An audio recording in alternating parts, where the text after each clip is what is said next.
রাসূল কারীম সাল্লাল্লাহু আলাইহি ওয়াসাল্লাম বলেছেন, লা তুযুল মুসলিমিন, তোমরা মুসলমানদেরকে আঘাত করো না। ওয়ালা তুআইয়িরুহুম, তোমরা মুসলমানদেরকে লাঞ্ছিত করো না। ওয়ালা তাত্তাবিউ আওরাতিহিম, তোমরা কারো গোপন দোষ তালাশ করো না। ফাইন্নাহু মান তাতাব্বা আওরাত আখিহিল মুসলিম তাতাব্বা আল্লাহু আওরাতাহু।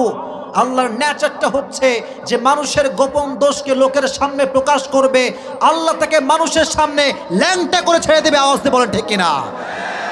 ওয়ামান তাতাব্বা আল্লাহু আওরাতাহু ইয়াফযাহু ওয়ালাউ ফি জাওফি রাহলিহি, আর আল্লাহ যারে ধরবে, আল্লাহ যারে লাঞ্ছিত করবে, সে পৃথিবীর যেখানেই পালিয়ে যাক না কেন আল্লাহর পাকড়াও থেকে সে বাঁচতে পারবে।